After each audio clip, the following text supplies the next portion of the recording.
Republic Kannada, ಇದು ನಿಮ್ಮ ಧ್ವನಿ.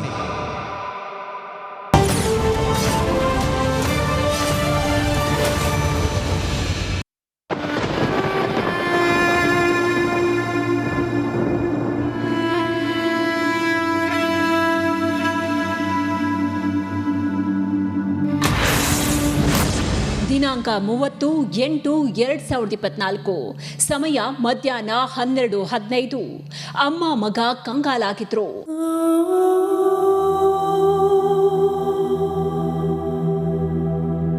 ಹೌದು, ಕೊಡಗು ಜಿಲ್ಲೆ ಮಡಿಕೇರಿ ತಾಲೂಕಿನ ಕರಿಕೆ ಗ್ರಾಮದ ಕೊಚ್ಚಿ ಕಾಲೋನಿಯಲ್ಲಿ ಅಮ್ಮ ಮಗ ವಾಸ ಮಾಡ್ತಾ ಇದ್ರು. ಮಗನಿಗೆ ಕಣ್ಣು ಕಾಣಲ್ಲ, 2 ಕಾಲುಗಳು ಸ್ವಾಧೀನ ಕಳ್ಕೊಂಡು ನಡೆಯಲಾಗದೆ ಮನೆಯೊಳಗೆ ಕುಳಿತುಕೊಳ್ಳುವ ಪರಿಸ್ಥಿತಿ ಇತ್ತು. ಮೊದಲು 1200 ರೂಪಾಯಿ ಪಿಂಚಣಿ ಬರ್ತಾ ಇತ್ತು. ಅನುಕಾರ್ಯಪ್ಪ, ಭಾಗಮಂಡಲಕ್ಕೆ ಎಷ್ಟು ದೂರ ಇದು? ಮಡಿಕೇರಿ ತಾಲೂಕಿನ ಕರಿಕೆ ಕೊಚ್ಚಿ ಕಾಲೋನಿಯಲ್ಲಿ ಇವರು ಇರುವಂತದ್ದು. ಇವ ನರಿಯಂಬಾಡಿ ಅಂತ ಹೇಳಿ, ಅಲ್ಲಿಂದ ಭಾಗಮಂಡಲಕ್ಕೆ 28 ಕಿಲೋಮೀಟರ್ ಆಗುತ್ತೆ, 28-30 ಕಿಲೋಮೀಟರ್ ಒಳಗೆ ಆಗುತ್ತೆ. ಆದ್ರೆ 2018ರಿಂದ ಪಿಂಚಣಿ ನಿಂತು ಹೋಗಿ ಅಮ್ಮನಿಗೆ ಬರ್ತಾ ಇದ್ದ ಪೆನ್ಷನ್ ನಲ್ಲಿ ಜೀವ ಸಾಗಿಸ್ತಾ ಇದ್ರು. ಅವರಿಗೆ ಮೊದಲು 2 ಕಣ್ಣು ಕಾಣ್ತಾ ಇಲ್ಲ ಅಂತ ಹೇಳಿ ವೇತನ ಪಿಂಚಣಿ ಬರ್ತಾ ಇದ್ದು, ನಂತರ ಈಗ 2 ಕಾಲು ಕೂಡ ಬರ್ತಾ ಇಲ್ಲ. ಆದ್ರಿಂದ ಅವರಿಗೆ ಎದ್ದು ಹೋಗ್ಲಿಕ್ಕೆ ಆಗಲ್ಲ. ಇವರ ನೆರವಿಗೆ ನಿಲ್ಲೋಣ ಅಂತ ಕರೆ ಕೊಟ್ವೆ. ಮಡಿಕೇರಿ ತಾಲೂಕಿನ ಕರಿಕೆ ಗ್ರಾಮದ ಕೊಚ್ಚಿ ಕಾಲೋನಿ ಅಂತ ಇದೆ. ಈ ಕಾಲೋನಿಯಲ್ಲಿ ಒಬ್ಬ ವಿಕಲಚೇತನ ವ್ಯಕ್ತಿ ಕಳೆದ 5 ವರ್ಷಗಳಿಂದ ಪಿಂಚಣಿ ಬರ್ತಾ ಇಲ್ಲ. ಈಗ ನಾವು ಅದೇ ಜಾಗದಲ್ಲಿ ಇದ್ದೇವೆ. ಇದೇ ಮನೆಯಲ್ಲಿ ಇರುವಂಥದ್ದು ವ್ಯಕ್ತಿ ನರಿಯಂಬಾಡಿ ಅಂತ ಹೇಳಿ ಅವರ ಹೆಸರು. ಇಲ್ಲಿ ಏನು ಅಜ್ಜಿ ನಿಂತಿದ್ದಾರೆ, ಇವರು ಅವರ ಅಮ್ಮ ಚಿಟ್ಟೆ ಅಂತ ಹೇಳಿ, ಇವರ ಮಗ ನರಿಯಂಬಾಡಿ. ಅವರಿಗೆ ಈಗ 50 ವರ್ಷ. ಅವರಿಗೆ 2018ರಿಂದ ಪಿಂಚಣಿ ಬರ್ತಾ ಇಲ್ಲ, ನಿಂತೋಗಿದೆ. ಅಂದರೆ ಮೊದಲು ಅವರಿಗೆ ಕಣ್ಣು ಕಾಣದಾಗಿತ್ತು, ಅದರಿಂದ ಪಿಂಚಣಿ ಮಾಡಿರುವಂಥದ್ದು. ನಂತರ ಈಗ ಒಂದು ಕಣ್ಣು ಸ್ವಲ್ಪ ಕಾಣ್ತಾ ಇತ್ತು, ಈಗ ಆ ಕಣ್ಣು ಕೂಡ ಕಾಣಲ್ಲ, ಮತ್ತು 2 ಕಾಲು ಬರಲ್ಲ. ಈಗ ಅದಕ್ಕೆ ಮಲಗಿದ ಸ್ಥಿತಿಯಲ್ಲಿ ಅವರು ಈ ಮನೆಯೊಳಗೆ ಇರ್ತಾರೆ. ಅವರನ್ನು ಈ ಅಜ್ಜಿ ಏನು ಅವರ ಅಮ್ಮ ಏನಿದ್ದಾರೆ ಅವರಿಗೆ ಬರುವಂಥ ಪೆನ್ಷನ್ ಹಣದಲ್ಲಿ ಆ ಜೀವನವನ್ನು ಸಾಗಿಸ್ತಾ ಇರುವಂಥದ್ದು. 1200 ರೂಪಾಯಿ ಅವರಿಗೆ ತಿಂಗಳಿಗೆ ಬರ್ತಾ ಇತ್ತು. 18ರಿಂದ ಈಚೆ ಅದು ನಿಂತು ಹೋಗಿದೆ. ಸ್ಥಳೀಯ ಅಧಿಕಾರಿಗಳು ಹೇಳುವಂಥದ್ದು, ಅವರಿಗೆ ಈಗ ಮತ್ತೆ ಮಾಡಬೇಕಾದ್ರೆ ತಂಬು ಕೊಡಬೇಕಾದ್ರೆ ಭಾಗಮಂಡಲಕ್ಕೆ ಹೋಗಬೇಕು. ಇವರಿಗೆ ಹೋಗುವ ಪರಿಸ್ಥಿತಿಯಲ್ಲಿ ಇಲ್ಲ. ಅದರಿಂದ ಅಧಿಕಾರಿಗಳೇ ಸ್ಥಳಕ್ಕೆ ಬಂದು ಮಾಡಿಕೊಡ್ಬೇಕಂತೇಳಿ ಅವರು ಮನವಿ ಮಾಡ್ತಾ ಇದ್ದಾರೆ. ಅಂದರೆ 2018ರಿಂದ 5 ವರ್ಷ ಪಿಂಚಣಿ ಇಲ್ಲದೆ ಅಜ್ಜಿ ಹಣದಲ್ಲಿ ಅವರು ಜೀವನ ಸಾಗಿಸುವಂಥದ್ದು, ಮತ್ತು ಬೇರೆ ಕೆಲಸಕ್ಕೂ ಹೋಗಲಿಕ್ಕೂ ಆಗಲ್ಲ. ಆದ್ದರಿಂದ ಆದಷ್ಟು ಬೇಗ ಅವರಿಗೆ ಪಿಂಚಣಿ ಹಣವನ್ನು ದೊರಕಿಸಿಕೊಡ್ಬೇಕಂತ ಹೇಳುವಂಥದ್ದು ನಮ್ಮ ಆಗ್ರಹ ಕೂಡ ಆಗಿದೆ. ಭಾಗಮಂಡಲದಿಂದ ಇವರ ಮನೆ ತನಕ ಬರುವ ಖರ್ಚನ್ನು ನಾವು ಕೊಡ್ತೀವಿ. ನೋಡಿ ವೀಕ್ಷಕರೇ, ನಾವು ದೇವಸ್ಥಾನಕ್ಕೆ ಹೋಗ್ತೀವಿ, ಮಸೀದಿಗೆ ಹೋಗ್ತೀವಿ, ಚರ್ಚ್ಗೆ ಹೋಗ್ತೀವಿ ಅಲ್ವಾ. ನಾವು ಯಾಕೆ ದೇವಸ್ಥಾನದಲ್ಲಿ ಕಾಣಿಕೆ ಆಗ್ತೀವಿ ಅಂತಂದರೆ, ನಮಗೆ ಯಾರಿಗೋ ಒಂದು ಸಹಾಯ ಮಾಡಬೇಕು ಅಂತಿರುತ್ತೆ, ನಮಗೆ ಗೊತ್ತಿರೋದಿಲ್ಲ. ಯಾಕಂದರೆ ನಮಗೆ ಮನುಷ್ಯನ ಮೇಲೆ ವಿಶ್ವಾಸ ಇರೋದಿಲ್ಲ. ಭಗವಂತನಿಗೆ ಯಾಕೆ ಆಗ್ತೀವಿ ಅಂತಂದರೆ, ಕಾಣಿಕೆ ಉಂಡೆ ಆಗ್ತೀವಿ ಅಂತಂದರೆ, ಅಲ್ಲಿ ಉಂಡಿಗೆ ಕಾಣಿಕೆ ಆಗ್ತೀವಿ ಅಂತಂದರೆ ಅಲ್ಲಿ ಒಂದು ಅನ್ನನೋ ಮತ್ತೊಂದೋ ಯಾರಿಗಾದರೂ ಸಿಗುತ್ತೆ ಭಗವಂತನ ರೀತಿಯಲ್ಲಿ ಅಂತ. ಆಯಾ ಧರ್ಮಶ್ರದ್ಧೆಗಳಲ್ಲಿರುತ್ತೆ. ನನಗನ್ಸೋದು, ಯಾರೇ ಆಗಿರಲಿ ಸರ್, ಇಲ್ಲಿಗೊಂದು 50 kgನೋ 1 ಕ್ವಿಂಟಲ್ ಅಕ್ಕಿ, ಒಂದು 5 kg ಸಕ್ಕರೆ, ಒಂದು 5 kg ಬೇಳೆ ತಂದು ಕೊಟ್ಟರೆ, ಯಾರಿದ್ರಿ ಅಕ್ಕಪಕ್ಕದಲ್ಲಿ ದಯವಿಟ್ಟು ನಮ್ಮ ಕ್ಯಾಮರಾ ಅಲ್ಲೇ ತಂದು ಕೊಟ್ಟರೆ, ಬಹುಶಃ ನೀವು ಇಷ್ಟು ವರ್ಷಗಳ ಕಾಲ ನೀವು ಯಾವ ದೇವಸ್ಥಾನಕ್ಕೆ ಹೋದ್ರೋ, ನೀವು ಯಾವ ಮಸೀದಿಗೆ ಹೋದ್ರೋ, ಯಾವ ಚರ್ಚ್ಗೆ ಹೋದ್ರೋ, ಅವೆಲ್ಲಕ್ಕಿಂತಲೂ ಕೂಡ ಹೆಚ್ಚಾಗಿ ಭಗವಂತ ಖುಷಿ ಪಡ್ತಾನೆ. ಅದರಲ್ಲಿ 2 ಮಾತೇ ಇಲ್ಲ. ಆಮೇಲೆ ಆ ಅಜ್ಜ, ಆ ತಾಯಿ 80 ವರ್ಷ, ಅವ್ರ ಮಗ ಎಷ್ಟು ವರ್ಷ ಬದುಕಿಯಾರು ಸರ್? ಅವರು ಎಷ್ಟು ವರ್ಷ ಬದುಕಿಯಾರು? ನನಗನ್ಸುತ್ತೆ ಇದು ಅಲ್ಲಿಯ ಸ್ಥಳೀಯರಿಗೆ ಸಿಕ್ಕಂಥ ಒಂದು ಅದ್ಭುತ ಅವಕಾಶ, ಒಂದು ಅದ್ಭುತ ಅವಕಾಶ. ಭಗವಂತ ಅವಕಾಶ ಕೊಡೋದಿಲ್ಲ ಕೆಲವರಿಗೆಲ್ಲ, ನಮಗೆ ಅವಕಾಶ ಸಿಕ್ಕಿಲ್ಲಪ್ಪ ಅಂತ ಕೆಲಸ ಮಾಡೋದಕ್ಕೆ ಅಂತೇಳಿ ಒಂದು ಅವಕಾಶ. ಅನೇಕರು ತಮ್ಮ ಸ್ವಂತ ತಂದೆ ತಾಯಿಗಳನ್ನು ಬಿಟ್ಟು ಬಂದಿರ್ತಾರೆ ಇಲ್ಲಿ ವೃದ್ಧಾಶ್ರಮದಲ್ಲಿ. ತಾಯಿ ತಂದೆ ಇದ್ದಾಗ ನಮಗೆ ಗೊತ್ತಾಗತ್ತೆ ಅವರ ಮಹತ್ವ ಏನು ಅಂತೇಳಿ. ಇಲ್ಲ ಅಂತಂದರೆ ಯಾವುದೂ ಇಲ್ಲ, ಯಾವುದೂ ಇರೋದಿಲ್ಲ. ನಿಮಗೆಲ್ಲ ಈ ರವಿ ಬೆಳಗೆರೆ ಒಂದು ಮಾತನ್ನು ಹೇಳ್ತಾ ಇದ್ರು. ರವಿ ಬೆಳಗೆರೆ ಅವ್ರ ತಾಯಿ ಮತ್ತು ಮಗ ಭಾಳ ಅವರ ಒಂಥರ ಏನು ಪ್ರೀತಿ ಗೊತ್ತಲ್ವಾ. ಆದರೆ ರವಿ ಬೆಳಗೆರೆ ಹೇಳ್ತಾರೆ, ತನ್ನ ತಾಯಿ ತೀರ್ಕೊಂಡ ನಂತರ ಅವರು ಭಾಳ ದೊಡ್ಡ ಪಾಪ್ಯುಲರ್ ಆಗ್ತಾರೆ. ಆದರೆ ಅವರ ಬಳಿ ಎಲ್ಲ ಇರುತ್ತೆ, ಕೋಟ್ಯಾಂತರ ರೂಪಾಯಿ ಇರುತ್ತೆ, ಎಲ್ಲ ತಾಯಿ ಇರೋದಿಲ್ಲ. ಸಮ್ಟೈಮ್ಸ್ ಹಾಗೇನೆ. ನೀವು ಬೇಕಿದ್ರೆ ನೋಡಿ ನಿಮ್ಮ ಫ್ಯಾಮಿಲಿಯಲ್ಲಿ, ನಮಗೆ ತಾಯಿ ಮೇಲೆ ಪ್ರೀತಿ ಇರುತ್ತೋ ಇಲ್ಲೋ ಅದು ಓಕೆ, ಅದು ಅವರವರ ಭಾವಕ್ಕೆ ಭಕುತಿಗೆ. ದತ್ತಣ್ಣ ಒಮ್ಮೆ ಮಾತಾಡ್ತಾಯಿದ್ರು, ದತ್ತಣ್ಣ ನಮ್ಮ ಆ್ಯಕ್ಟ್ರು. ಕಷ್ಟನೋ ಸುಖನೋ ಬಡತನ ಇರುತ್ತೆ, ತಂದೆ ತಾಯಿಗಳನ್ನು ಚೆನ್ನಾಗಿ ನೋಡ್ಕೋಬೇಕು ಅಂತ ಆಸೆ ಇರುತ್ತೆ. ಆದರೆ ಬಡತನದಿಂದಾಗಿ ತಂದೆ ತಾಯಿಗಳನ್ನು ಚೆನ್ನಾಗಿ ನೋಡ್ಕೊಳ್ಳೋಕ್ಕಾಗೋದಿಲ್ಲ. ಆ ತಂದೆ ತಾಯಿಗಳು ತೀರ್ಕೊಂಡ ನಂತರ ಒಂದು ಶ್ರೀಮಂತಿಕೆ ಬರುತ್ತೆ. ನೀವು ನೋಡಿಬೇಕಿದ್ರೆ ತುಂಬ ಜನನ ಕೇಳಿ ನೋಡಿಬೇಕಿದ್ರೆ ಅನುಭವ ಆಗಿರ್ಬೋದು. ಶ್ರೀಮಂತಿಕೆ ಬಂದಿರುವಾಗ ನಿಮ್ಗೆ ಆಸೆ ಇರುತ್ತೆ ತಂದೆ ತಾಯಿಗಳನ್ನು ಚೆನ್ನಾಗಿ ನೋಡ್ಕೋಬೇಕು ಅಂತ. ತಂದೆ ತಾಯಿ ಇರೋದಿಲ್ಲ. ಇದು ತುಂಬ ಫ್ಯಾಮಿಲಿಯಲ್ಲಿ ತುಂಬ ಈ ಕಾರ್ಯಕ್ರಮ ನೋಡಿದಾಗ ತುಂಬ ಜನರಿಗೆ ಇದು ಎದೆಗೆ ನಾಡ್ತಾ ಇರ್ಬೋದು. ಗಲಾಟೆ ಮಾಡಿರ್ತೀವಿ, ತಂದೆ ತಾಯಿಗಳ ಜೊತೆ ಕಿರಿಕಿರಿ ಆಗಿರುತ್ತೆ, ಚೆನ್ನಾಗಿ ನೋಡ್ಕೊಂಡಿರೋದಿಲ್ಲ, ಸತ್ತೋಗ್ಬಿಟ್ಟಿರ್ತಾರೆ. ಆಮೇಲೆ ಒಂದು ಫೈನ್ ಡೇ ನಮಗೂ ತಂದೆ ತಾಯಿಗಳ ಆ ಅವಸ್ಥೆ ಹೆಂಗಿರ್ಬೋದು ಅಂತ ನಮಗೂ ಮಕ್ಕಳಾದಾಗ ಗೊತ್ತಾಗುತ್ತೆ. ದುಡ್ಡಿರುತ್ತೆ, ಐಷಾರಾಮಿ ಜೀವನ ಇರುತ್ತೆ, ಕಾರ್ ಇರುತ್ತೆ, ಚಿನ್ನ ಇರುತ್ತೆ. ಒಂದು ತಾಯಿಯನ್ನು ಕೂರಿಸಲಿಲ್ಲವಲ್ಲ ಈ ಕಾರಲ್ಲಿ, ಆ ತಾಯಿಗೊಂದು ಸರ ಹಾಕಿಸಿಲ್ವಲ್ವ, ಒಂದು ತಾಯಿಗೆ ಬಳೆ ಹಾಕಿಲ್ವಲ್ಲ ಚಿನ್ನದ್ದು ಅನಿಸುತ್ತೆ. ಬಟ್ ತಾಯಿ ಇರುತ್ತೆ, ಬಟ್ ತಾಯಿ ಇರಲ್ಲ. ರೆವಿನ್ಯೂ ಇನ್ಸ್ಪೆಕ್ಟರ್ ಶಿವಕುಮಾರ್ ಸರ್ ಇದ್ದಾರೆ. ಶಿವಕುಮಾರ್ ಸರ್ ನಮಸ್ತೆ. ನಮಸ್ತೆ ಸರ್. ನಿಮ್ಮ ಹೆಸರೇ ಶಿವ ಅಂತ ಇದೆ. ನಿಮ್ಮ ಹೆಸರಲ್ಲೇ ಶಿವ ಅಂತ ಇದೆ. ಶಿವ ಕಂಡುಬಿಟ್ರೆ ಸಾಕಂತೆ. ಈಗ ಸರ್ ಅವರಿಗೆ 2018ರಿಂದ ಬರ್ತಾ ಇಲ್ಲ, ನಡ್ಕೊಂಡು ಹೋಗೋಕ್ಕೂ ಆಗ್ತಾ ಇಲ್ಲ. ಇಲ್ಲ ಅಂತಂದ್ರೆ ನಾನು ಕರ್ಕೊಂಬರ್ತಿದ್ದೆ ಹೆಂಗಾದರೂ ಮಾಡಿ. ಅವನು ಪಿಂಚಣಿ ಒಂದು ಬರೋಂಗೆ ಮಾಡಬೇಕು ಸರ್. ಯಾಕಂದರೆ ಅವರು ಬರೋಕ್ಕಾಗೋದಿಲ್ಲ. ಬೇಕಿದ್ರೆ ನಾನು ಅಲ್ಲಿ ವೆಹಿಕಲ್ ವ್ಯವಸ್ಥೆ ನಿಮ್ಮ ಹತ್ರ ಇರ್ಬೋದು, ಇಲ್ಲಾಂದ್ರೆ ನಾವಾದ್ರೂ ವ್ಯವಸ್ಥೆ ಮಾಡ್ತೀವಿ. ಸೂಪರ್ ಸರ್, ದಯವಿಟ್ಟು ಅದನ್ನು ಬಂದು ಮಾಡಿ ಸರ್. ಆಮೇಲೆ ಉಳಿದದ್ದು ನಾನು ಮಾಡಿ, ಯಾಕಂದರೆ ಪಾಪ ಅವರು ಅಲ್ಲಿ ಸ್ವಲ್ಪ ಕ್ಲೀನಿಂಗ್ ಎಲ್ಲ ಪ್ರಾಬ್ಲಮ್ ಇದೆ. ಆ ದುಡ್ಡು ಒಂದು ಬರ್ತಾ ಇದ್ರೆ ಚೆನ್ನಾಗಾಗತ್ತೆ. ಶಿವಕುಮಾರ್ ಥ್ಯಾಂಕ್ ಯು ಶಿವಕುಮಾರ್ ಅವರು, ಒಳ್ಳೆಯದಾಗಲಿ. ಹರಿದು ಬಂತು ಹಣದ ನೆರವು. ಸೂಪರ್ 3ಯಲ್ಲಿ ದಿನಸಿ ಪದಾರ್ಥ ನಿಮ್ಮ ಕೈಲಾದಷ್ಟು ಸಹಾಯ ಮಾಡಿ ಅಂತ ಕರೆ ಕೊಟ್ವಿ. ಆಗ ನಾಡಿನ ಜನ ತಮ್ಮ ಕೈಲಾದಷ್ಟು ಹಣಕಾಸಿನ ನೆರವು ನೀಡಿದ್ರು. ಸುದ್ದಿ ವೈರಲ್ ಆಗ್ತಾ ಇದ್ದಂತೆ ಎಚ್ಚೆತ್ತ ಅಧಿಕಾರಿಗಳು. ಸೂಪರ್ 3ಯಲ್ಲಿ ತಾಯಿ ಮಗನ ಸುದ್ದಿ ವೈರಲ್ ಆಗ್ತಾ ಇದ್ದಂತೆ ಅಧಿಕಾರಿಗಳು ಎಚ್ಚೆತ್ತರು. ಜಿಲ್ಲಾಧಿಕಾರಿ, ತಹಸೀಲ್ದಾರ್ ಸ್ಥಳೀಯ ಅಧಿಕಾರಿಗಳಿಗೆ ಕರೆ ಮಾಡಿ ಸಮಸ್ಯೆ ಕ್ಲಿಯರ್ ಮಾಡಿ ಅಂತ ತಿಳಿಸಿದ್ರು.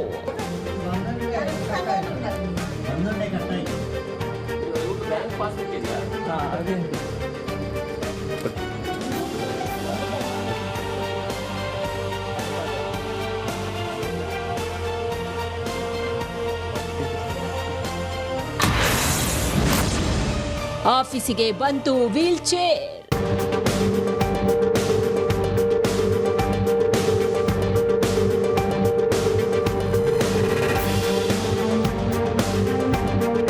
ನಮ್ಮ ಸುದ್ದಿ ನೋಡಿದ ದಾನಿಯೊಬ್ರು ಖುದ್ದು ಒಂದು ವೀಲ್ ಚೇರ್ ಅನ್ನ ಕಚೇರಿಗೆ ಕಳಿಸ್ಕೊಟ್ರು.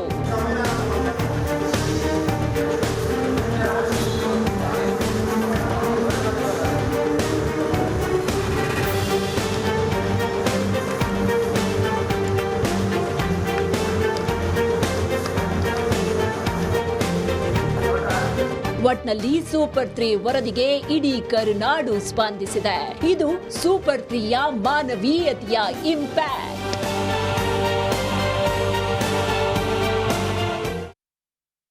ನೀವು ನೋಡ್ತೀರಿ SLCಯಲ್ಲಿ ಯಾರು ಫಸ್ಟು, ಯಾರು ಸೆಕೆಂಡು, ಯಾವ ಜಿಲ್ಲೆ ಫಸ್ಟು, PUCಯಲ್ಲಿ ಯಾವ ಜಿಲ್ಲೆ ಫಸ್ಟು, ಇದೆಲ್ಲ ನೋಡಿದಾಗ. ಆದರೆ ಅಲ್ಲಿಯ ಮಕ್ಕಳು, ಅದು ಕೂಡ ಹೆಣ್ಣುಮಕ್ಕಳು, ನಾವು ಶಾಲೆಗೆ ಹೋಗ್ಬೇಕು ಸರ್ ಅಂತೇಳಿ ಉತ್ಸಾಹದಲ್ಲಿ, ಅಲ್ಲಿ ದೊಡ್ಡ ಮಟ್ಟದಲ್ಲಿ ಮಕ್ಕಳನ್ನು ಶಾಲೆಗೆ ಸೇರಿಸಬೇಕು ಅಂತೇಳಿ ಪ್ರಯತ್ನಗಳಾಗ್ತಾ ಇರುತ್ತೆ. ಮಕ್ಕಳು ರೆಡಿ ಇದ್ದಾರೆ, ನಮ್ಮ ಮಕ್ಕಳು ರೆಡಿ ಇದ್ದಾರೆ. ಆದರೆ ಮಕ್ಕಳು ನಡ್ಕೊಂಡು 5-6 ಕಿಲೋಮೀಟರ್ ಹೋಗಬೇಕು. ಅಜ್ಜಿ ತಲೆ ಸುತ್ತು ಬಿದ್ದೋಗಿದ್ರು ಇಲ್ಲಿ. ಅವಾಗ ನೀರು ಕುಡಿಸಿ ನಿಧಾನಕ್ಕೆ ಕರ್ಕೊಂಡ್ ಬಂದಿದ್ವಿ. ಬಸ್ ಬಿಡಿ ಸಾರ್, ಬಸ್ ಬಿಡಿ. ಸಿದ್ದರಾಮಯ್ಯಗೆ ಕೈ ಮುಗಿತಿ ಹೇಳುತ್ತಿದೀವಿ. ಬಸ್ ಬಿಡಕ್ಕೆ ವ್ಯವಸ್ಥೆ ಮಾಡಿದರೆ ಸಾಕಾಗುತ್ತೆ. 70 ವರ್ಷದಿಂದ ಈ ಊರಿಗೆ ಬಸ್ ಬರಲ್ಲ. ನಮಗೆ ಈ ಸ್ಕೂಲಿಗೆ ಹೋಗೋದೇ ಬೇಡ ಅನಿಸ್ತತೆ, ಮತ್ತೆ ಮನೆಗೂ ಕಳ್ಸಲ್ಲ. ಬೇಗ ಚಿಕ್ಕ ವಯಸ್ಸರಿಗೆಲ್ಲ ಮದುವೆ ಮಾಡಿ ಕಳ್ಸಿದ್ದಾರೆ ನಮ್ಮ ಮನೆಗೆ. ಎಸ್ ವೀಕ್ಷಕರೇ, ನಮಗೆ ಸ್ವಾತಂತ್ರ್ಯ ಸಿಕ್ಕಿ 78 ವರ್ಷ ಕಳೀತಾ ಇದೆ. ಆದರೆ ನಮ್ಮಲ್ಲಿ ಇನ್ನೂ ಕೆಲ ಸೌಲಭ್ಯಗಳು ಮಂಗಮಾಯವಾಗಿದೆ. ಹೌದು, ದಾವಣಗೆರೆ ಜಿಲ್ಲೆಯ ಜಸ್ಟ್ 30 ಕಿಲೋಮೀಟರ್ ದೂರ ಇರುವ ಗುಡ್ಡದಹಟ್ಟಿ ಗ್ರಾಮಕ್ಕೆ ಬಸ್ ಬರಲ್ಲ. ಗುಡ್ಡದಹಟ್ಟಿ ಪುಟ್ಟಕ್ಕು ಗ್ರಾಮದಲ್ಲಿ 80 ಕುಟುಂಬಗಳಿವೆ. ಅಲ್ಲಿ ನೆಲೆಸಿದವರೆಲ್ಲ ದಲಿತರು, ಒಂದೇ ಕೋಮಿನ ಜನ. ಸ್ವತಂತ್ರ ಸಿಕ್ಕು 78 ವರ್ಷ ಕಳೆದ್ರೂ ಇನ್ನೂ ಆ ಗ್ರಾಮಕ್ಕೆ ಸಾರಿಗೆ ಬಸ್ ವ್ಯವಸ್ಥೆ ಇಲ್ಲ. ಗುಡ್ಡದಹಟ್ಟಿಯಲ್ಲಿ 1ರಿಂದ 5ನೇ ತರಗತಿವರೆಗೂ ಮಾತ್ರ ಶಾಲೆ ಇದೆ. 7ರಿಂದ 10ನೇ ತರಗತಿವರೆಗೆ ವಿದ್ಯಾಭ್ಯಾಸಕ್ಕಾಗಿ ಮಕ್ಕಳು ಪಕ್ಕದ ನರಗನಹಳ್ಳಿ ಇಲ್ಲವೇ ಬೇರೆಡೆ ಹೋಗಬೇಕು. ಬಸ್ ವ್ಯವಸ್ಥೆ ಇಲ್ಲದ ಹಿನ್ನೆಲೆ ಇಲ್ಲಿ ಸಾಕಷ್ಟು ಮಕ್ಕಳು ತಮ್ಮ ವಿದ್ಯಾಭ್ಯಾಸವನ್ನ ಮೊಟಕುಗೊಳಿಸಿ ಕೂಲಿ ಕೆಲಸಕ್ಕೆ ಹೋಗ್ತಾ ಇದ್ದಾರೆ. ಅಳಿದುಳಿದ ಮಕ್ಕಳ ಪೈಕಿ ಸುಮಾರು 25 ಹುಡುಗರು ಮುಂದಿನ ವಿದ್ಯಾಭ್ಯಾಸಕ್ಕೆ ಪಕ್ಕದ ನರಗನಹಳ್ಳಿ ಗ್ರಾಮಕ್ಕೆ ಹೋಗ್ತಾರೆ. ಇಲ್ಲಿನ ರಸ್ತೆ ಮತ್ತು ಸುತ್ತಮುತ್ತಲಿನ ಗಿಡಗಂಟಿ ನಿರ್ಜನ ಪ್ರದೇಶದಲ್ಲಿ ಪ್ರತಿದಿನ ಮಕ್ಕಳು ಆತಂಕದಲ್ಲೇ ಶಾಲೆಗೆ ಹೋಗುವ ಸ್ಥಿತಿ ಎದುರಾಗಿದೆ. ವೈದ್ಯರು, ಮಹಿಳೆಯರು, ಮಕ್ಕಳು ಪ್ರತಿದಿನ ಕಾಲ್ನಡಿಗೆ ಮೂಲಕವೇ ಬೇರೆಡೆಗೆ ಹೋಗಬೇಕು. ಊರಿಂದ ಬೇರೆ ಎಲ್ಲೇ ಹೋಗ್ಬೇಕಾದ್ರೂ ಇವರು 4 ಕಿಲೋಮೀಟರ್ ನಡೆದೇ ಹೋಗ್ಬೇಕು.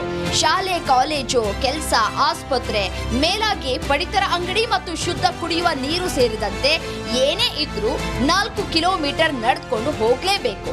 ಇನ್ನು ಬಸ್ಗಾಗಿ ಅದೆಷ್ಟೇ ಮನವಿ ಮಾಡಿದ್ರೂ ಪ್ರಯೋಜನ ಮಾತ್ರ ಆಗಿಲ್ಲ. ನಮ್ಮೂರಲ್ಲಿ ಬಸ್ಸಿನ ವ್ಯವಸ್ಥೆ ಇಲ್ಲ ಸರ್. ಬಸ್ಸಿನ ವ್ಯವಸ್ಥೆ ಇಲ್ಲದ ಕಾರಣಕ್ಕೆ ನಾವು ತುಂಬ ಪ್ರಯತ್ನ ಪಟ್ಟಿದ್ವಿ ಸರ್. ಕೆಲವೊಂದು ಟೈಮ್ ಬಸ್ ನಿಲ್ಸಿದ್ವಿ ನರಗನಹಳ್ಳಿ ಹೋಗಿ. ಅವರೇನಂತಾರೆ, ಡಿಪೋ ಮ್ಯಾನೇಜರಿಗೆ ಕಂಪ್ಲೇಂಟ್ ಕೊಡ್ರಿ, ಅರ್ಜಿ ಬರೆದು ಕೊಡ್ರಿ ಅಂತಾರೆ. ಅರ್ಜಿ ಬರೆದು ಕೊಟ್ಟರು ಕೂಡ ಕೊಟ್ಟಲ್ಲೇ 1.5 ವರ್ಷ ಆಯಿತು. ಈಗಲೂ ಕೂಡ ಏನು ಬಸ್ಸಿನ ವ್ಯವಸ್ಥೆ ಏನು ಕಲ್ಪಿಸಿಲ್ಲ. ಅದಕ್ಕೆ ಹುಡುಗರೆಲ್ಲ ಏನು ಮಾಡ್ತಿದ್ದಾರೆ, ದಿನ ನಡ್ಕೊಂಡು ಹೋಗ್ತಾರೆ. 25 ಜನ ಇದ್ದಾರೆ ಸರ್ ಹುಡುಗರು. ನಮ್ಮೂರಲ್ಲಿ 1ನೇ ಕ್ಲಾಸಿಂದ 5ನೇ ತರಗತಿಯವರು ಅಷ್ಟೇ ಸ್ಕೂಲ್ ಇರೋದು. 7, 8, 10 ತನಕ ನರಗನಹಳ್ಳಿ ನಡ್ಕೊಂಡು ಹೋಗ್ಬೇಕು. ದಿನ ನಡ್ಕೊಂಡು ಬರಬೇಕು, ನಡ್ಕೊಂಡು ಹೋಗ್ಬೇಕು. ಆಮೇಲೆ ವಯಸ್ಸಾದವರು ಹುಡುಗಿಯರು ಇದ್ದಾರೆ ಸರ್ ಇದರಲ್ಲಿ. ಅವರು ಭಯದಿಂದ ಹೋಗ್ತಿದ್ದಾರೆ. ಪೋಷಕರು ಬೇಡ್ರಿ, ನೀವು ಹೋಗೋದೇ ಬೇಡ ಅಂತೇಳಿ 18 ವರ್ಷ ಆಗಿಂತ ಮುಂಚೆನೇ ಮದುವೆ ಮಾಡಿ ಕಳಿಸ್ತಿದ್ದಾರೆ ನಮ್ಮೂರಲ್ಲಿ. ಯಾಕಂದರೆ ನಮ್ಮೂರಲ್ಲಿ ಹೇಳೋರು ಕೇಳೋರು ಯಾರಿಲ್ಲ ಅಂತೇಳಿ, ನಮ್ಮ ಜಂಗಲ್ ಬೇರೆ ಇದೆ, ಕಾಡಲ್ಲಿದ್ದಾರೆ. ಅವ್ರಿಗೆ ಏನು ಅಂತ ಇಲ್ಲಿ ಯಾವ ಅಧಿಕಾರಿ ಕೂಡ ಇಲ್ಲಿ ಗಮನ ಇಟ್ಟು ನಮ್ಮ ಊರಲ್ಲಿ ಏನು ಸಮಸ್ಯೆ ಆಗಿದೆ ಇದುವರೆಗೂ ಬಂದು ಒಂದಿನಾನು ಕೂಡ ಇಲ್ಲಿ ಮೀಟಿಂಗ್ ಮಾಡಿಲ್ಲ. ನಿಮ್ಮ ಊರಿಂದ ಏನು ಸಮಸ್ಯೆ ಅಂತೇಳಿ ಸಹ ಇಲ್ಲಿರೋರು ಯಾರು ಕೂಡ ಒಂದು ಮಾಸಿಕ ಸಭೆ ಕೂಡ ಮಾಡಿಲ್ಲ ಸರ್. ಇಲ್ಲಿ ಹೆಣ್ಮಕ್ಳು ಕೂಡ ಭಾಳ ವಯಸ್ಸಾದಂಥವ್ರು ಇದ್ದಾರೆ. ರೇಷನ್ ಕಾರ್ಡ್ ತರಬೇಕಂದ್ರೂ ಸಹ ನಡ್ಕೊಂಡು ಹೋಗ್ತಾರೆ. ಅಲ್ಲಿ ಹೆಬ್ಬಟ್ಟು ಕೊಡ್ಬೇಕಂದ್ರೂ ಒಂದಿನ ಹೋಗ್ಬೇಕು, ರೇಷನ್ ತರಬೇಕಂದ್ರೂ ಒಂದಿನ ಇರಬೇಕು. ನೀರಿನ ಘಟಕ ಇಲ್ಲ, ಅಲ್ಲಲ್ಲಿ ಚರಂಡಿ ಕ್ಲೀನ್ ಆಗಿಲ್ಲ. ನೋಡ್ರಿ ಸರ್, ಎಷ್ಟು ಗಲೀಜಿದಾವೆ, ಸೊಳ್ಳೆಗಳು ವಿಪರೀತಾಗಿದ್ದಾವೆ. ಆಮೇಲೆ ಕೆಲವರಿಗೆ ಅಲ್ಲೇ 30% ಡೆಂಗ್ಯೂ ಫೀವರ್ ಬಂದಿದೆ ಆಲ್ರೆಡಿ. ನೋಡಿ ಸರ್, ನಮ್ಮ ಮಕ್ಕಳಿಗೆ ಬಸ್ ಬಿಡಬೇಕು, ನಮ್ಮ ಹಳ್ಳಿಗೆ ಬಸ್ ಬಿಡಬೇಕು. ಮಕ್ಕಳಿಗೆ ತುಂಬಾ ಕಷ್ಟ ಅನ್ನಿಸ್ತಾ ಇದೆ. ನಮ್ಮ ಮಕ್ಕಳಿಗೆ ಹೋಗೋಕ್ಕಾಗ್ತಾ ಇಲ್ಲ.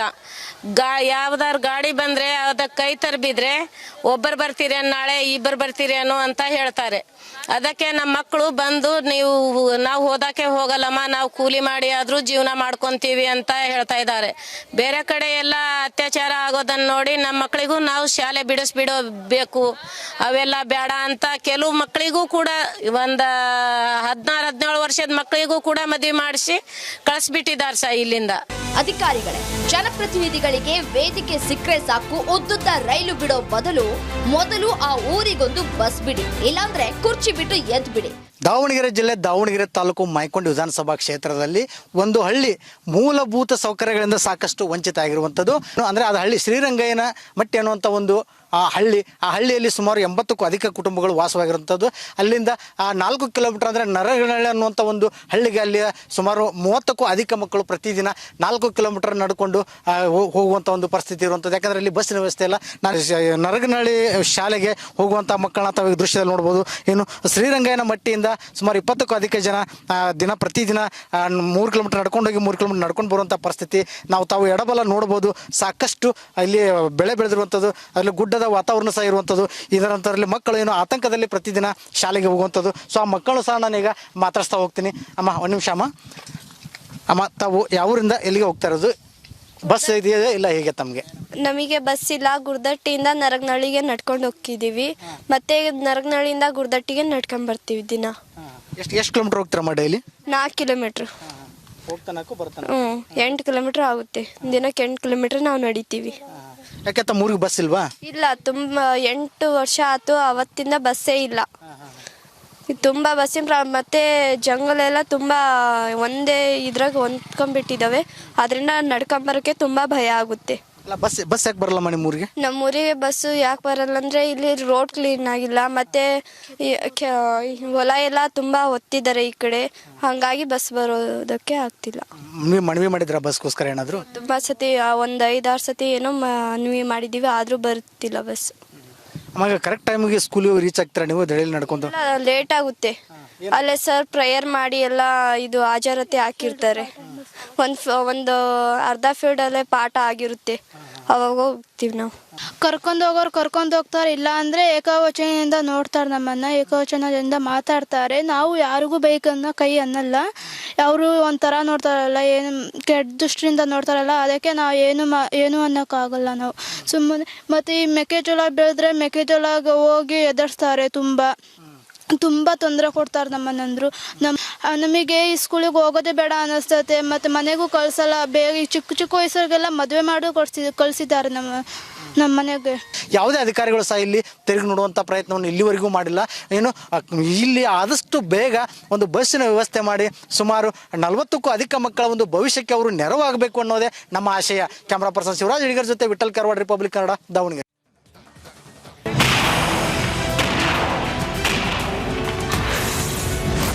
ಶೆಡ್ನಲ್ಲಿ ಬಂದಿಯಾದ ರಣವಿಕ್ರಮ.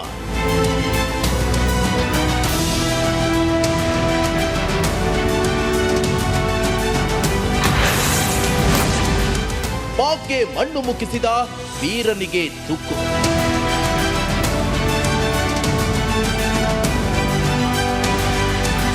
ಒಮ್ಮೆ ಈ ದೃಶ್ಯ ನೋಡಿ.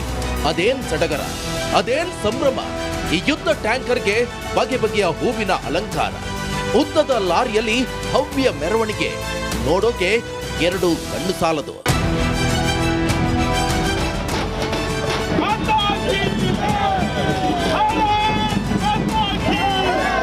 ಶಿವಮೊಗ್ಗದ ಯುವಕರಿಗೆ ದೇಶ ಪ್ರೇಮ ಹಾಗೂ ಸೈನ್ಯಕ್ಕೆ ಸೇರುವ ಆಸಕ್ತಿ ಹೆಚ್ಚಿಸಲೆಂದೇ ಶಿವಮೊಗ್ಗ ನಗರಕ್ಕೆ 2023 ಆಗಸ್ಟ್ 12ರಂದು ಮಹಾರಾಷ್ಟ್ರದ ಪುಣೆಯ ಕಿರ್ಕಿ ಸೇನಾ ಕಂಟೋನ್ಮೆಂಟ್ ಬೋರ್ಡ್ನಿಂದ T-55 ಮಾದರಿಯ ಯುದ್ಧ ಟ್ಯಾಂಕರ್ ಅನ್ನ ಶಿವಮೊಗ್ಗಕ್ಕೆ ತರಿಸಲಾಗಿತ್ತು.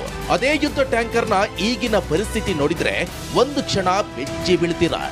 ಚಿಕ್ಕ ಶೆಡ್ನಲ್ಲಿ ಧೂಳು ಬಿದ್ದು ತುಕ್ಕು ಹಿಡಿಯುತ್ತಿರುವ ಈ ಯುದ್ಧ ಟ್ಯಾಂಕರ್ ಅನ್ನ ಹೇಳೋರಿಲ್ಲ. ಕಳೆದ ವರ್ಷ ಜಿಲ್ಲಾಡಳಿತ ಮಹಾನಗರ ಪಾಲಿಕೆ ವತಿಯಿಂದ ಟ್ಯಾಂಕರ್ಗೆ ಅದ್ದೂರಿ ಸ್ವಾಗತ ನೀಡಲಾಗಿತ್ತು. MRS ಸರ್ಕಲ್ನಲ್ಲಿ ಸ್ಥಾಪಿಸುವ ಉದ್ದೇಶವಿತ್ತು. ಹಾಗಾಗಿ ಅಲ್ಲೇ ಪಕ್ಕದಲ್ಲಿರುವ ಮೆಸ್ಕಾಂ ವಸತಿ ಗೃಹಗಳ ಆವರಣದಲ್ಲಿ ಟ್ಯಾಂಕರ್ ಅನ್ನ ತಾತ್ಕಾಲಿಕವಾಗಿ ನಿಲ್ಲಿಸಲಾಯಿತು. ಟ್ಯಾಂಕರ್ ಸುತ್ತಲೂ ಪಂಜರ ಸ್ಥಾಪಿಸಲಾಯಿತು. 12 ತಿಂಗಳಾದರೂ ಟ್ಯಾಂಕರ್ ಪಂಜರದಿಂದ ಹೊರಗೆ ಬಂದೇ ಇಲ್ಲ. ಅಲಂಕಾರಕ್ಕೆ ಹಾಕಿದ ಹೂ ಕೊಳೆತು ಒಣಗಿದ್ರೂ ತೆಗಿಲಿಲ್ಲ. ಟ್ಯಾಂಕರ್ ಸಂಪೂರ್ಣ ಧೂಳಿನಲ್ಲಿ ಮುಳುಗಿದೆ. ಅಕ್ಕಪಕ್ಕ ಸಂಪೂರ್ಣ ಕೆಸರುಮಯವಾಗಿದ್ದು ಟ್ಯಾಂಕರ್ ತಂದು ಅವಮಾನ ಮಾಡಿದಂತಿದೆ. ಇದು ಟ್ಯಾಂಕರ್ ಬಂದು 1 ವರ್ಷ ಆಗಿದೆ. 3 ತಿಂಗಳು ಸೆಕ್ಯೂರಿಟಿಗಳನ್ನ ಬಿಟ್ಟರು. ಸೆಕ್ಯೂರಿಟಿ ಬಿಟ್ಟ ಮೇಲೆ ಇದು ಅನಾಥವಾಗಿ ಕಾಡ್ತಾ ಇದೆ. ಇದು ಬಾಂಗ್ಲಾದೇಶದಿಂದ ಯುದ್ಧ ಮಾಡ್ಕೊಂಬಂದಿರೋಂಥ ಟ್ಯಾಂಕರ್ ಇದು. ಇದನ್ನು ಭಾರಿ ತರಬೇಕಾದ್ರೆ ಭಾರಿ ಚೆನ್ನಾಗಿ ತಂದು ವಿಜೃಂಭಣೆಯಿಂದ ಇಟ್ಟರು. ಈಗ ನೋಡಿದ್ರೆ ಅನಾಥವಾಗಿ ಇದೆ. ಆಮೇಲೆ ಈ ರೋಡ್ ನೋಡಿರೋಂತೂ ಯಾವ್ದಕ್ಕೂ ಬೇಡ. ಧೂಳಲ್ಲಿ ಕೆಸರು ಎಲ್ಲ ಫುಲ್ಲು ಕೆಸರು ಎಲ್ಲ ಆಗ್ತಾಯಿದೆ. ಅದಕ್ಕೆ ಆಯುಧ ಪೂಜೆಯಲ್ಲಿ ನಾನೇ ಪೂಜೆ ಮಾಡಿದ್ದೀನಿ. ನಮ್ಮನೆ ಇದೆ, ಪಕ್ಕದಲ್ಲೇ ಇದೆ. ಅವಮಾನ ಥರನೇ ಇದೆ. ಈಗ ಆಲ್ಮೋಸ್ಟ್ ಎಲ್ಲ ಅವಮಾನ ಥರನೇ ಇದೆ. 1971ರಲ್ಲಿ ಪಾಕಿಸ್ತಾನದಿಂದ ಬಾಂಗ್ಲಾದೇಶ ವಿಮೋಚನೆ ಬಯಸಿತ್ತು. ಈ ಸಂದರ್ಭ 2 ದೇಶಗಳ ಮಧ್ಯೆ ಯುದ್ಧ ನಡೆಯಿತು. ಆಗ ಪಾಕಿಸ್ತಾನ ಸೇನೆಯ ವಿಮಾನಗಳು ಭಾರತದ ಮೇಲೆ ದಾಳಿ ನಡೆಸಿದ್ವು. ಭಾರತ ಪಾಕಿಸ್ತಾನ ವಿರುದ್ಧ ಯುದ್ಧ ಸಾರಿತು. ಈ ಯುದ್ಧದಲ್ಲಿ ಭಾರತ ಜಯಗಳಿಸಿತು. ಬಾಂಗ್ಲಾದೇಶಕ್ಕೆ ಸ್ವಾತಂತ್ರ್ಯ ಲಭಿಸಿತು. ಆ ಯುದ್ಧದಲ್ಲಿ ಭಾಗವಹಿಸಿದ್ದ ರಷ್ಯಾ ನಿರ್ಮಿತ T-55 ಯುದ್ಧ ಟ್ಯಾಂಕರ್ ಇದು. ಸುಮಾರು 36,000 kg ತೂಕ ಇದೆ. MRS ಸರ್ಕಲ್ನಲ್ಲಿ ಯುದ್ಧ ಟ್ಯಾಂಕರ್ ಸ್ಥಾಪನೆಗೆ ಯೋಜಿಸಲಾಗಿತ್ತು. ಆದರೆ ಇಲ್ಲಿ ರಾಷ್ಟ್ರೀಯ ಹೆದ್ದಾರಿ ಪ್ರಾಧಿಕಾರದಿಂದ ಮೇಲ್ಸೇತುವೆ ನಿರ್ಮಾಣ ಆಗಲಿದೆ. ಹಾಗಾಗಿ MRS ಸರ್ಕಲ್ನಲ್ಲಿ ಟ್ಯಾಂಕರ್ ಸ್ಥಾಪನೆಗೆ ಅನುಮತಿ ನಿರಾಕರಿಸಲಾಗಿದೆ. ಬೇರೆ ಸ್ಥಳದಲ್ಲಿ ಸ್ಥಾಪನೆಗೆ ಪಾಲಿಕೆ ಸಭೆಯಲ್ಲಿ ತೀರ್ಮಾನ ಆಗಬೇಕಂತೆ. ಆದರೆ ಪಾಲಿಕೆ ಅವಧಿ ಪೂರ್ಣಗೊಂಡಿರುವುದರಿಂದ ಚುನಾವಣೆ ನಡೆದು ನೂತನ ಸದಸ್ಯರು ಬರುವ ತನಕ T-55 ಟ್ಯಾಂಕರ್ಗೆ ಧೂಳು ಕೆಸರಿನಲ್ಲೇ ಉಳಿಯುವುದು ನಿಶ್ಚಿತ ಎಂಬಂತಾಗಿದೆ.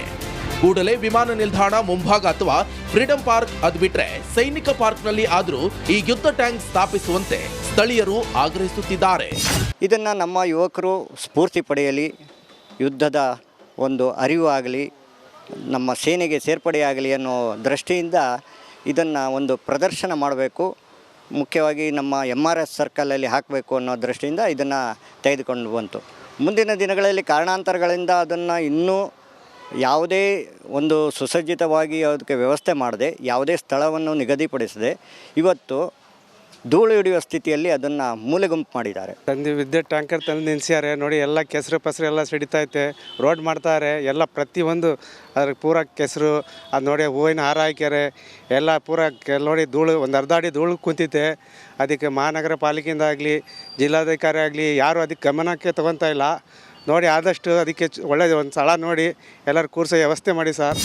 ಕೂಡಲೇ ಸಂಬಂಧಪಟ್ಟ ಅಧಿಕಾರಿಗಳು ಯುದ್ಧ ಟ್ಯಾಂಕರ್ಗೆ ಒಂದು ಉತ್ತಮ ಸ್ಥಳವನ್ನ ಗುರುತಿಸಿ ಅಲ್ಲಿ ಸ್ಥಾಪಿಸಬೇಕಿದೆ. ನೀವು ಮಾಡಲಿಲ್ಲ ಅಂದ್ರೆ ಸೂಪರ್ 3 ಮಾತ್ರ ಬಿಡಲ್ಲ. ಮಾಡಿ ಇಲ್ಲ ನಡಿ. ಮಲೆನಾಡಿನ ಯುವಕರಲ್ಲಿ ದೇಶ ಪ್ರೇಮವನ್ನು ಹುಟ್ಟಾಕಬೇಕು ಅನ್ನೋ ನಿಟ್ಟಿನಲ್ಲಿ ಶಿವಮೊಗ್ಗ ಜಿಲ್ಲಾಡಳಿತ ಹಾಗೂ ಮಹಾನಗರ ಪಾಲಿಕೆ ಏನು 1971ರಲ್ಲಿ ಬಾಂಗ್ಲಾ ವಿಮೋಚನಾ ಸಂದರ್ಭದಲ್ಲಿ ಪಾಕಿಸ್ತಾನ ಮತ್ತು ಭಾರತ ದೇಶದ ಯುದ್ಧದಲ್ಲಿ ಭಾಗವಹಿಸಿದ ಯುದ್ಧ ಟ್ಯಾಂಕರನ್ನು ಮಹಾರಾಷ್ಟ್ರದ ಕಿರ್ಕಿ ಏನು ಸೇನಾ ಕಂಟೋನ್ಮೆಂಟ್ನಿಂದ ತರಲಾಗಿತ್ತು. ಆದರೆ 1 ವರ್ಷ ಕಳೀತು, ಆದರೂ ಅದು ಇವತ್ತು ಅನಾಥವಾಗಿ ಧೂಳಲ್ಲಿ ಬಂದಿಯಾಗಿರುವಂಥದ್ದು ನಿಮಗೆ ದೃಶ್ಯಾವಳಿಗಳಲ್ಲಿ ತೋರಿಸ್ತಾ ಹೋಗ್ತೇನೆ. ಏನು 2023 ಆಗಸ್ಟ್ 12ನೇ ತಾರೀಕು ಜಿಲ್ಲಾಡಳಿತ ಹಾಗೂ ಮಹಾನಗರ ಪಾಲಿಕೆ ಸಾಕಷ್ಟು ಅದ್ಧೂರಿಯಾಗಿ ಮೆರವಣಿಗೆಯನ್ನು ಮಾಡಿ ಪುಣೆಯಿಂದ ಈ ಯುದ್ಧ ಟ್ಯಾಂಕನ್ನು ತರಲಾಗಿತ್ತು. ರಷ್ಯಾ ನಿರ್ಮಿತ T-55 ಯುದ್ಧ ಟ್ಯಾಂಕರ್ ಇದಾಗಿರುವಂಥದ್ದು. ಸುಮಾರು 36,000 kg ಬಂಕರ್ ಇದಾಗಿದೆ. ಆದರೆ ಇದನ್ನು ತಂದು ಇಲ್ಲಿನ ಯುವಕರಿಗೆ, ಮಲೆನಾಡಿನ ಯುವಕರಿಗೆ ಒಂದು ದೇಶ ಪ್ರೇಮವನ್ನು ಹುಟ್ಟಾಕಬೇಕು, ಏನು ಶಿವಮೊಗ್ಗದ ಯಾವುದಾದ್ರು ಒಂದು ಉತ್ತಮ ಸ್ಥಳದಲ್ಲಿ ಇದನ್ನು ಸ್ಮಾರಕದ ರೀತಿ ಮಾಡಬೇಕು ಅನ್ನೋ ನಿಟ್ಟಿನಲ್ಲಿ ಇದನ್ನು ತರಲಾಗಿತ್ತು. ಆದರೆ 1 ವರ್ಷ ಕಳೆದರೂ ಇಲ್ಲಿಯವರೆಗೆ ಮಹಾನಗರ ಪಾಲಿಕೆ ಆಗಲಿ ಅಥವಾ ಜಿಲ್ಲಾಡಳಿತ ಆಗಲಿ ಯಾರೂ ಗಮನ ಹರಿಸದೆ ಈಗ ಮೆಸ್ಕಾಂನ ವಸತಿ ಗೃಹದ ಪಕ್ಕದಲ್ಲಿ ಒಂದು ಸೆಡ್ಡನ್ನು ನಿರ್ಮಿಸಿ ಬಂದಿಖಾನೆಯಂತೆ ಬಂದಿಯನ್ನು ಮಾಡಿರುವಂಥದ್ದು.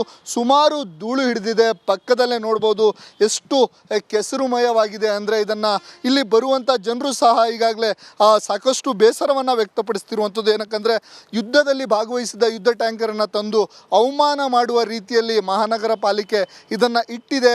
ಹಾಗಾಗಿ ಕೂಡಲೇ ಸಂಬಂಧಪಟ್ಟಂಥ ಅಧಿಕಾರಿಗಳು ಅಥವಾ ಮಹಾನಗರ ಪಾಲಿಕೆ, ಜಿಲ್ಲಾಡಳಿತ ಇದನ್ನು ಒಂದು ಸ್ಮಾರಕದ ರೀತಿಯಲ್ಲಿ ಒಂದು ಜಾಗವನ್ನು ಗುರುತಿಸಿ ಅಲ್ಲಿಗೆ ಸ್ಥಳಾಂತರಿಸಿ ಒಂದು ಸ್ಮಾರಕವನ್ನು ಮಾಡಬೇಕು ಅನ್ನೋ ನಿಟ್ಟಿನಲ್ಲಿ ಸಾಕಷ್ಟು ಜನರು ಈಗಾಗಲೇ ಒತ್ತಡವನ್ನು ಹೇರ್ತಿರುವಂಥದ್ದು. ಆ ನಿಟ್ಟಿನಲ್ಲಿ ಜಿಲ್ಲಾಡಳಿತ ಅಥವಾ ಮಹಾನಗರ ಪಾಲಿಕೆ ಕಾರ್ಯೋನ್ಮುಖವಾಗಿ ಕೂಡಲೇ ಏನು ಬಾಂಗ್ಲಾ ವಿಮೋಚನಾ ಸಂದರ್ಭದಲ್ಲಿ ಭಾರತ ಮತ್ತು ಪಾಕಿಸ್ತಾನ ನಡುವೆ ಯುದ್ಧದಲ್ಲಿ ಭಾಗವಹಿಸಿದ ಟ್ಯಾಂಕರ್ನ ಒಂದು ಗೌರವ ಕೊಡೋ ನಿಟ್ಟಿನಲ್ಲಿ ನಡೆದುಕೊಳ್ಳುತ್ತಾ ಅನ್ನೋದನ್ನು ಕಾದು ನೋಡಬೇಕಿದೆ. ಕ್ಯಾಮ್ರಾ ಪರ್ಸನ್ ಚಿರಾಗ್ ಜೊತೆ ಭೀಮಾನಾಯ್ಕ, ರಿಪಬ್ಲಿಕ್ ಕನ್ನಡ, ಶಿವಮೊಗ್ಗ.